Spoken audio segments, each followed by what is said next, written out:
Ini deh naksir sama orang, sama perempuan itu misalkan. Kita mikirnya gimana coba? Gimana ya caranya dia naksir? Beliin boneka, beliin seblak, kasih kado, nyanyiin lagu. Ya kan Bu, modalnya cuma ada cukup buat seblak ya. Tapi kan masalahnya hatinya si dia tidak dibulak-balikan oleh itu, betul? Seharusnya berarti gimana? Kira-kira wanita sesoleha itu sukanya sama yang kayak gimana ya? Kita jadi yang kayak begitu. Bismillah. Ya. Nah, yakin diri kita. Karena hatinya tidak dibulak-balikan oleh hadiah dari kita, tapi dibulak-balikan oleh Allah, ya udah layakkan diri kita di hadapan pencipta jodoh. Sudah dianggap layak, sini. Kan jangan tunggu kaya dulu baru sedekah. Sedekah dulu nanti Allah jadikan kaya. Jangan tunggu ada imam yang soleh dulu baru jadi soleha teh. Jadi soleha dulu baru Allah kirimin yang soleh. Ada gitu. Jadi jangan sibuk mencari, sibuk menjadi. Kan Masya Allah orang tuh kalau udah bener-bener gimana amalan biar ini? Wah, bacain kadang bisa nyampe berapa ribu kali dibaca itu, ada yang katanya baca salawat ini, baca al-fatihah itu. Tapi kadang yang nggak dijaga tetep weh. Maksiatnya kadang masih sambil jalan, sholatnya belang bentongnya. Karena jadi kayak yuk layakkan diri kita, ya. Ya udah, ketika udah pondasi tauhid kita berarti sudah berdasar dengan pondasi yang tadi nggak mungkin rugi. Karena ya sudah, oh, sedang diurusnya oleh yang maha baik. Jadi hidup teh anteng, kalem, mangga. Ya, maka mudah-mudahan ya sudah Allah turunkan hidayah, kita mulai mengejarnya yang Allah suka. Ini ada survei sederhana ya. Satu, apakah kita semua punya keinginan? Punya. Dua, apa Allah juga punya keinginan? Punya. Allah ingin kita selamat, bahagia. Tiga, dari lahir sampai detik ini, jujur, banyakkan mengejar yang Allah suka atau yang kita suka? Empat, dari lahir sampai detik ini udah banyakkan ngejar yang kita suka, bahkan sebagian udah terkabul, kok masih sulit bahagia? Maka yuk itu harus berapa kali kecewa dan patah hati lagi, baru kita sadar bahagia itu adanya pada apa yang Allah suka, bukan yang kita suka. Kita sih ngejar yang kita suka melulu, ya. Sehingga akhirnya ya udah habis lah. Kalau udah yang kejar yang Allah suka, enak, nggak salah fokus. Kalau salah fokus teh stres.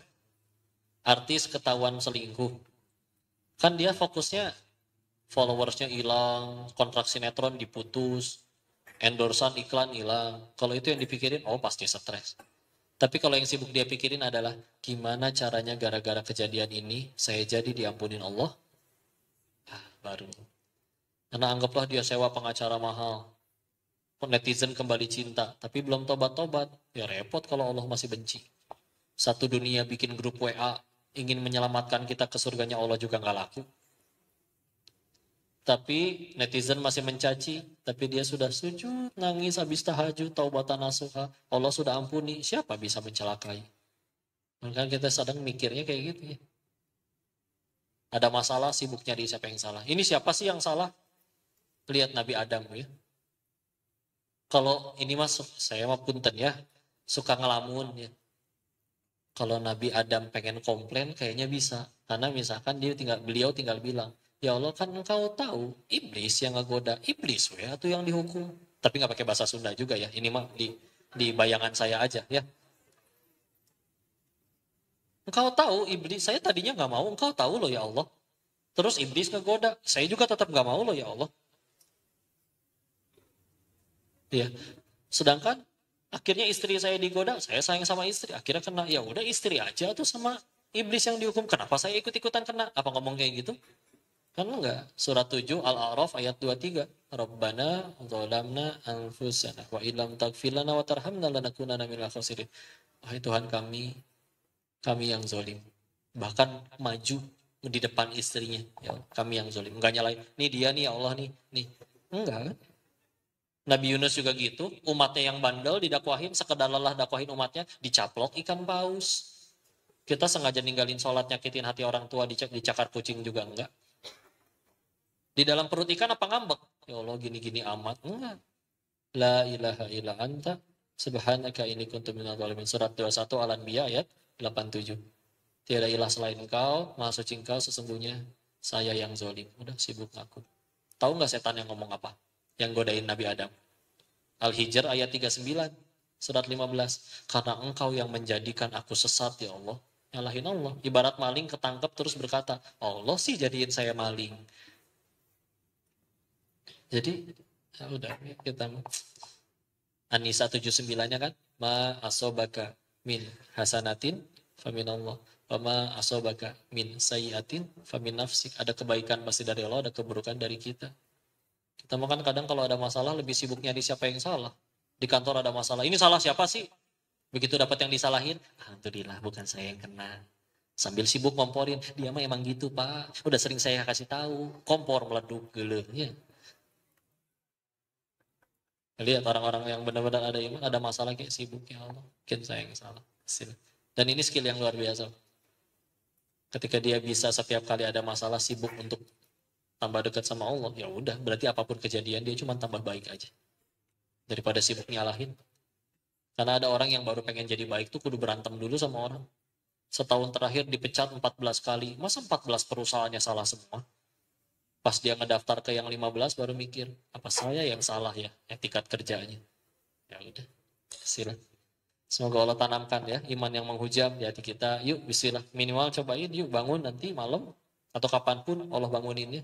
Tapi doa. Gerakan hati hamba hidayah. Yuk. Bismillah. Karena kalau udah ini Allah udah tahu betul. Kalau ini yang sampai Allah kasih, kalian mau nggak punya duit, mau nggak punya jodoh, mau apa ke selalu nemu jalan bahagia. Tapi kalau nggak ada itu, mau punya semuanya juga belum tentu bahagia. Ya, karena iman jauh lebih mahal. Ya. Yuk izin, sudah saatnya kita berinfak, lalu habis ini ada tanya jawab dan tutup dengan doa. Sudah siap tim untuk yang ini? Silakan ya, siapkan yang terbaik. Sambil keliling, kalau pengen mengingatkan ya, aslinya nanti kalau Bapak sedekah, Pak, aslinya uangnya masih milik Bapak. Pilihannya dua, paling cepat diganti di dunia, standarnya 700 kali lipat, Al-Baqarah 261. Paling lambat, jadi amal soleh kita nanti nyariin kita setelah mati. Jadi tetap untuk bapak-bapak juga ujungnya. Ya. Daripada belum sempat dijadiin amal soleh, meninggal duluan, direbutin sama anak-anak. Mending kalau anak-anaknya soleh. Ya. Jadi silakan yang terbaik. Ya. Nah ini santri-santri keliling. Itu cenah dek, itu ketinggalan. Belok kiri dulu. Ya. Insya Allah.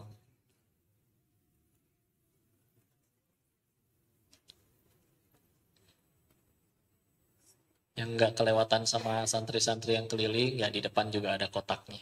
Ya. Yang mau nunggu gajian, ya nggak apa-apa. Nanti aja. Ya. Ada aslinya tiap kali kayak, misalkan sedekah bangun masjid ya. Aslinya 50.000 tahun sebelum si bapak dan si masjid ada, Allah emang udah takdirin bakal ada masjid di situ. Jadi kan aslinya Allah yang bangun itu masjid. Kita yang jadi jalan, diizinin kecipratan pahalanya. Syaratnya tapi satu, ngilang weh, nggak usah ngaku-ngaku. Ini kan masjid saya yang donasi. Hilang ya. Iya istilah. Sudah kelilingnya, dikembalikan dulu kepada Satriko untuk masuk sesi selanjutnya. Fadol. Baik, silakan Bapak, Ibu. Ada yang ingin berdiskusi dengan Koh dan Muslim? Silakan angkat tangan. Ya. Izin kok, nama Ivan, saya tinggal di Jakarta, tapi asli Bandung. Masya Allah. Silakan. Izin kok untuk menyikapi tauhid ini kan kayak misalnya kayak kita lagi sakit nih, Iya. terus kita kayak ya udah ke dokter. Iya.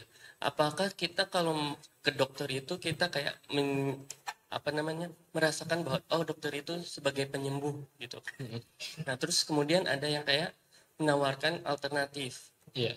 Penyembuhan alternatif. Nah, dari cerita-cerita kan yang alternatif itu juga ternyata juga menyembuhkan, gitu. Tapi ternyata ada medianya seperti kayak totok, mentotok-totok titik-titik itu. Nah, terus apakah sama kita kayak mempercayai kalau kita ke dokter itu bisa menyembuhkan dan ke alternatif itu juga menyembuhkan, gitu? Atau kita tetap lillahi ta'ala, diam, bersikir dulu, agar penyakit kita sembuh gitu Pak. Ya, bismillah. Ya. Jadi ya memang cara ngejaganya dari awal ya kita ke Allah dulu ya. Karena ada contoh yang kami dapat dari guru-guru kami, beliau itu kalau sakit yang pertama tobat dulu. Tobat, setelah tobat, bahkan tobatnya tobat betulan ya, yang benar-benar nangis habis sholat itu. Ternyata masih sakit, maka sedekah dulu. Sedekah belum sembuh juga, akhirnya mengkonsumsi yang memang ada di dalam Al-Quran maupun hadis. Madu contoh, kata syifa penyembuh di dalam Al-Quran itu diulang 4 kali. Yang 3 merujuk kepada Al-Quran, yang 1 tuh di An-Nahl ayat 69 itu merujuk kepada apa yang keluar dari perut lebah. Makanya kita lihat dari 4, 3 Al-Quran, 1 dunia apa yang keluar dari perut lebah. Makanya kalau medis ada obat, ada penyakit yang belum bisa disembuhkan, wajar karena mereka hanya mempelajari 1/4 dari total kesembuhan. Lihat kata syifa 4 kali, yang 3 itu merujuk kepada Al-Quran. Terus dia sibuk aja dengan obat apa nih, obat apa nih, obat apa nih. Padahal obat 3/4-nya ada di Al-Quran. Ketika akhirnya masih nggak mempan juga, baru ke dokter, dokter ya pun dokter pilih yang solid. Jadi dari awal kita datang niatin, ya Allah ini sakit pasti dari engkau. Apalagi kita misalkan ingat hadisnya Nabi Al-Qamaqallah, Rasulullah Muhammad SAW bersabda yang maknanya. Setiap anak Adam kalau sakit itu Allah cabut 3 hal. 1, Allah cabut cahaya di wajahnya. Pucet, murung. 2, Allah cabut nafsu makannya. 3, Allah cabut dosa-dosanya. Ketika sembuh, Allah kembalikan 2. Cahaya di wajahnya dan juga nafsu makannya. Dosanya tidak Allah kembalikan. Bisa jadi ada hari di mana dia bersyukur gara-gara dia yang sakit. Dan kalaupun pengen sembuh, dari awal dia niatin, ya Allah, pengen sembuh ya Allah, biar bisa ibadah dengan benar. Saya nggak pengen sholat duduk melulu misalkan. Saya pengen bisa umroh, nggak pengen di sananya mohon maaf digendong atau pakai kursi roda atau gimana. Jadi dari awal niat sembuhnya dia untuk itu. Ini bahkan makan juga gitu. Ada yang makan karena memang doyan atau juga memang benar-benar nafsu aja pengen makan sebanyak-banyaknya. Ada yang dia makan ya udah supaya saya sehat. Karena kalau nggak makan-makan saya sakit ibadahnya nggak maksimal. Jadi dari awal niatnya beda. Ya. Makanya udah bismillah. Diyakini ini hanya untuk jadi amal soleh.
Ya, Allahu a'lam bishawab. Baik, mohon maaf karena masih ada sebagian dari jamaah yang harus kembali ke kantor karena ini sudah masih jam kerja. Kalau teknis berkenan menutup dengan doa. Oh gitu. Baik, siap. Yang belum nanti mudah-mudahan bisa ngaji lagi ya. Dan insya Allah. Mohon ridhonya kita tundukkan hati dan kepala kita sejenak bermunajat ke sisi Allah. Silakan yang punya hajat masing-masing suarakan dalam hati, Allah pasti mendengarnya. Doa pilihannya cuma 3, 1 dikabul, 2 dijauhin dari musibah, 3 dihapuskan dosa-dosanya. Selagi doanya baik, pilihannya cuma 3 itu. Ya. A'udzu billahi minasyaitonir rajim. Bismillahirrahmanirrahim. Allahumma shalli ala sayyidina wa habibina wa syafiina wa maulana Muhammad. Wassallim radhiyallahu tabarak ta'ala an kulli sahabati Rasulillah ajmain. Bismillahirrahmanirrahim. Hamdan syakirin, hamdan na'imin, hamdan yuafi ni'amahu wa yukafi mazidah. Ya Rabbana lakal hamdu kama yanbaghi li jalali wajhikal karim wa 'azimi sultanik. Allahumma shalli ala sayyidina Muhammad wa ala ali sayyidina Muhammad. Allahumma ighfir lil muslimina wal muslimat wal mu'minina wal mu'minat al ahya'i minhum wal amwat. Allahumma ighfir lana wa liwalidina warhamhum kama rabbawna shighara. Ya muqallibal qulub tsabbit qulubana ala dinik. Allahumma a'inna ala dzikrika wa syukrika wa husni ibadatik. Ya Allah, berkahi majelis ini ya Allah. Ajarkan ilmu yang bermanfaat saja bagi kami ya Allah. Jadikan sisa usia kami hanya mengejar ridho-Mu saja ya Allah. Ya Allah, sebagaimana Kau ridho mengumpulkan kami di majelis ini, ya Allah, ridhoilah kami kelak akan kumpul di dalam surga-Mu, ya Allah. Ya Allah, mudah bagimu menggagalkan kami ke sini, ya Allah. Tapi Kau pilih kami ke majelis ilmu, ya Allah. Maka ridhoi kami jadi hamba-Mu, ya Allah. Jangan Kau biarkan kami pulang dalam keadaan dosa kami belum Kau ampuni, ya Allah. Jangan Kau biarkan kami wafat dalam keadaan tobat kami belum Kau terima, ya Allah. Jangan Kau biarkan kami wafat dalam keadaan dosa kami masih belum Kau ampuni, ya Allah. Ini hamba-Mu yang takut akan dosa-dosanya, tahu akan ada ganjaran, tapi hanya Engkau yang kami tahu punya kuasa mengampuni dosa, ya Allah. Maka ampuni dosa-dosa kami, ya Allah, baik yang disengaja maupun tidak disengaja, terang-terangan atau sembunyi-sembunyi, baik telah lalu maupun baru akan terjadi. Selalu gagalkan setiap kali kami akan bermaksiat, ya Allah. Kami juga mohon kepadamu, selamatkan saudara-saudara kami di Palestina, ya Allah. Hancurkan musuh-musuh Islam yang menzolimi, menjajah mereka, ya Allah. Jadikan syahid dan husnul khatimah saudara-saudara kami yang harus wafat di sana, ya. Ya Allah, anugerahkan kami iman sebagaimana mereka, ya Allah. Kami malu, kadang sering gelisah hanya karena rupiah. Mereka sedang bersimbah darah untuk menggapai jannah, ya Allah. Ya Allah, anugerahkan kepada hati kami hidayah, ya Allah. Anugerahkan kami hati yang bisa bersyukur apapun takdir-Mu, hati yang qanaah apapun ketentuan-Mu, ya Allah. Ya Allah, anugerahkan kepada kami iman yang memuja mendalam, ya Allah. Anugerahkan kepada kami pasangan yang solih, solihah. Jagalah rumah tangga kami, ya Allah. Yang belum punya jodoh, anugerahkan jodoh terbaik. Yang belum punya keturunan, anugerahkan keturunan yang solih, solihah. Hafidh. Rabbi habli minas solihin. Rabbi habli miladunka zuriyatan tayyibatan innaka sami'ud du'a. Rabbi la tadarni fardaw wa anta khairul warithin. Rabbi ij'alni muqimas salah wa min zuriyati rabbana wa taqabbal du'a. Bahagiakan dan muliakan kedua orang tua kami, ya Allah, dan guru-guru kami. Hapuskan dosa-dosanya, terima amal solehnya, angkat tinggi derajatnya. Izinkan kami bisa jadi pahala jariah bagi orang tua dan guru-guru kami, ya Allah. Dan jadikan sisa usia kami hanya mengejar ridho-Mu saja, ya Allah. Allahumma inna nas'aluka husnul khatimah wa na'udzubika min su'il khatimah. Anugerahkan kami akhir yang husnul khatimah, ya Allah. Jauhkan kami dari wafat dalam keadaan su'ul khatimah, ya Allah. Dan istiqomahkan kami dalam iman, dan izinkan kami wafat dalam keadaan beriman dan beramal saleh, ya Allah. Allahumma inna nas'aluka ridhaka wal jannah wa na'udzubika min sakhatika wan nar. Allahumma inna nas'aluka husnul khatimah wa na'udzubika min su'il khatimah. Rabbana atina fid dunya hasanah wa fil akhirati hasanah wa qina adzaban nar. Subhana rabbika rabbil izzati amma yasifun wa salamun alal mursalin walhamdulillahi rabbil alamin. Terima kasih Bapak Ibu yang dirahmati Allah. Mohon maaf lahir batin jika ada kesalahan, murni dari bodohnya diri ini. Jika ada kebaikan pasti dari Allah dan kita bersyukur kepadanya. Silakan di depan juga ada bazar-bazar itu boleh dilihat. Saya izin pamit. Wabillahi taufiq wal hidayah. Assalamualaikum warahmatullahi wabarakatuh. Waalaikumsalam warahmatullahi wabarakatuh. Jazakallahu khairan katsiran dan muslim. Dengan demikian berakhir sudah kajian tauhid kita pada hari ini. Insya Allah kita akan bertemu lagi di kajian berikutnya. Baik, dan perlu diketahui bahwa kajian ini juga merupakan didukung sepenuhnya oleh Tanskin dan juga Warung DT. Silakan untuk mengunjungi bazar-bazar yang ada di depan masjid. Barangkali ada kebutuhan yang ingin didapatkan. Terima kasih sekali lagi. Wabillahi taufiq wal hidayah. Wassalamualaikum warahmatullahi wabarakatuh.